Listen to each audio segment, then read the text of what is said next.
ವರಹಸ್ವಾಮಿ ದೇವಸ್ಥಾನಕ್ಕೆ ಬಂದಿದ್ದೀವಿ ಸರ್. ಇಲ್ಲಿ ಬಂದು ಇಷ್ಟಾರ್ಥ ಎಲ್ಲ ನೆರವೇರುತ್ತೆ ಅನ್ನೋ ಪ್ರತೀತಿ ಇದೆ.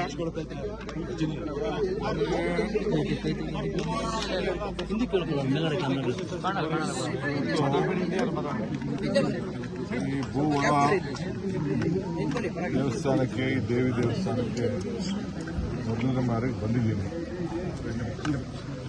ನಾನು ತಿಹಾರ್ ಜೈಲಲ್ಲಿದ್ದಾಗ ನಮ್ಮ ಅತ್ತೆ ಮಾವ ಇಲ್ಲಿಗೆ ಬಂದಿದ್ರಂತೆ, 4 ಬಾರಿ ಬಂದಿದ್ದರಂತೆ.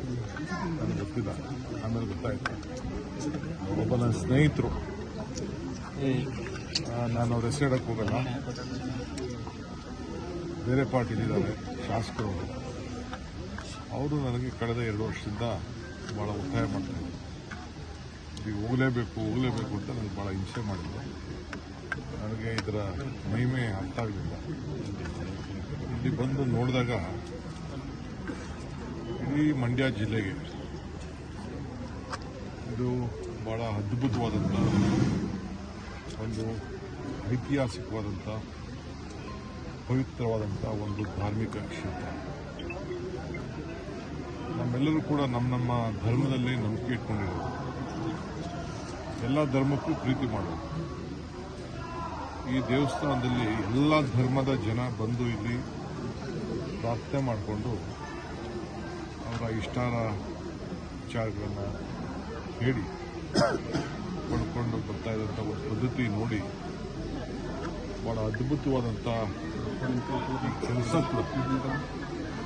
ನನಗೂ ಎಷ್ಟೋ ದೇವಸ್ಥಾನ ಕಟ್ಟಡದಲ್ಲಿ ಎಷ್ಟು ಶ್ರಮ ಇದೆ, ಏನು ಯಾವ ರೀತಿ ಇದೆ ಅಂತ ನನಗೆ ಅರಿವಿದೆ. ಈ ವಿಗ್ರಹ ಎಷ್ಟು ಅದ್ಭುತವಾಗಿದೆಯೋ, ಮುಂದೆ ಕೂಡ ಈ ಒಂದು ದೇವಾಲಯ ಕಟ್ಟಲಿಕ್ಕೆ ಬಹಳ ಉತ್ತಮವಾದಂಥ ಒಂದು ನೀಲಿ ನಕ್ಷೆಯನ್ನು ತಯಾರು ಮಾಡಿದ್ದಾರೆ. ಒಂದು 4 ಫ್ಯಾಕ್ಟ್ರಿ, ಗ್ರ್ಯಾಂಡ್ ಫ್ಯಾಕ್ಟ್ರಿ ನಡೆಸೋ ರೀತಿಯಲ್ಲಿ ಇಲ್ಲಿ ಕೆಲಸ ನಡೀತಾ ಇದೆ.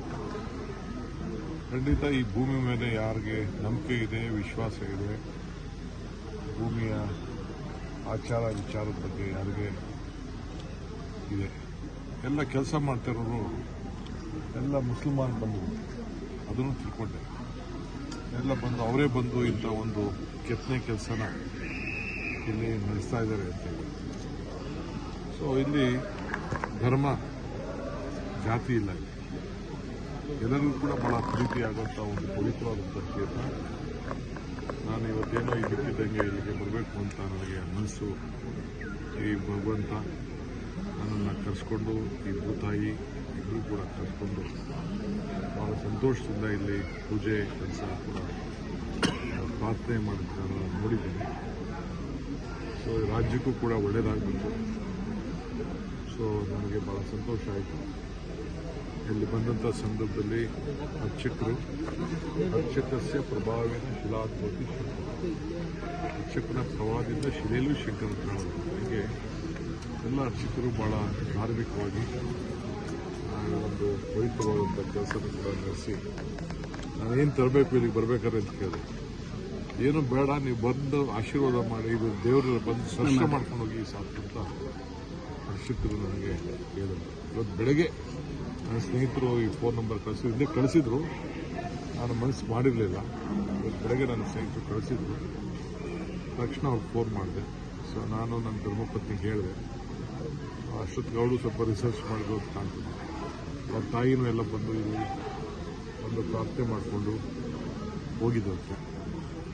ಸೊ ಅದು ನನಗೆ ಹೇಳಲಿಲ್ಲ ಅವರು. ಸೊ ಈಗ ನನಗೆ ಹೇಳಿದ್ರು, ನಮ್ಮ ಕುಟುಂಬದವರೆಲ್ಲ ಬಂದು ಭಾಳ ಸಂತೋಷ ಆಯಿತು.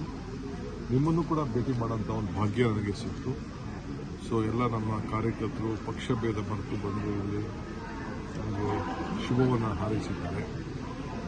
ಶುಭ ಅಂದರೆ ರಾಜಕೀಯದ ಶುಭ ಅಲ್ಲ, ಹೇಳಿಕೆ ಆಗಲಿ ಎಲ್ಲ ಸಂದರ್ಭದಲ್ಲೂ ಕೂಡ ನೆಮ್ಮದಿ, ಆರೋಗ್ಯ ಎಲ್ಲ ಕೂಡ ಸಿಗಲಿ ಅಂತೇಳಿ ಈ ತಾಲೂಕಿನ ಎಲ್ಲ ಜನತೆ ಬಂದು ಆಶೀರ್ವಾದ ಮಾಡಿದ್ದಾರೆ. ಅವರೆಲ್ಲರೂ ಕೂಡ ನನ್ನ ಸಂದರ್ಭದಲ್ಲಿ ನನ್ನ ಧನ್ಯವಾದಗಳು. ಅಧಿಕಾರಿಗಳು ಕೂಡ ಧನ್ಯವಾದ, ತಮಗೂ ಧನ್ಯವಾದಗಳು.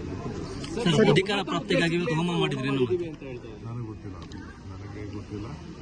ಇಲ್ಲಿಗೆ ಬನ್ನಿ, ಏನು ತರಬೇಕು ಅಂತ ಕೇಳಿದೆ. ಹೂವು ತರಬೇಕಾ, ಕಾಯಿ ತರಬೇಕಾ, ಹಣ್ಣು ತರಬೇಕಾ, ಏನಿಲ್ಲ, ಬಂದು ಸುಮ್ಮನೆ ನೀವು ದರ್ಶನ ಮಾಡ್ಕೊಂಡು ಹೋಗಿ ಅಂತ. ನನಗೆ ಯಾರು ಏನು ಮಾಡೋದು ಅಂತ ಗೊತ್ತಿಲ್ಲ. ನನಗೆ ಏನು ಪ್ರಾರ್ಥನೆ ಮಾಡಿದ್ದಾರೆ ಅಂತ ನನಗೆ ಏನು ಗೊತ್ತಿಲ್ಲ. ಸರ್, ಈಗ ಮೈಸೂರಿನಲ್ಲಿ ಇವತ್ತು ಒಕ್ಕಲಿಗ ಸ್ವಾಮೀಜಿ, ವಿಶ್ವ ಒಕ್ಕಲಿಗ ಮಠದ ಸ್ವಾಮೀಜಿ ನಾನು ಯಾವುದಕ್ಕೂ ನನಗೆ ಎಲ್ಲರೂ ಕೂಡ ಬಹಳ ಪ್ರೀತಿಯಿಂದ ನೋಡ್ತಾ ಇದ್ದಾರೆ. ಎಲ್ಲ ನಾನು ಇಂಥವ್ರು ಅಂತಲ್ಲ, ಎಲ್ಲ ಹಿರಿಯರು, ಸ್ವಾಮಿಗಳು, ಮಕ್ಕಳು ಎಲ್ಲರೂ ಕೂಡ ನನಗೆ ಬಹಳ ಪ್ರೀತಿಯಿಂದ ಆಶೀರ್ವಾದ ಮಾಡೋಕ್ಕೆ ಬಯಸ್ತಾ ಇದ್ದಾರೆ. ಅಷ್ಟು ಬಿಟ್ಟರೆ ನನಗೇನು ಗೊತ್ತಿಲ್ಲ. ಹೆಚ್ಚಿನ ವಿಡಿಯೋಗಳಿಗೆ ಪ್ರತಿಧ್ವನಿ ಯೂಟ್ಯೂಬ್ ಚಾನೆಲ್ ಸಬ್ಸ್ಕ್ರೈಬ್ ಮಾಡಿ, ಬೆಲ್ ಐಕಾನ್ ಕ್ಲಿಕ್ ಮಾಡಿ.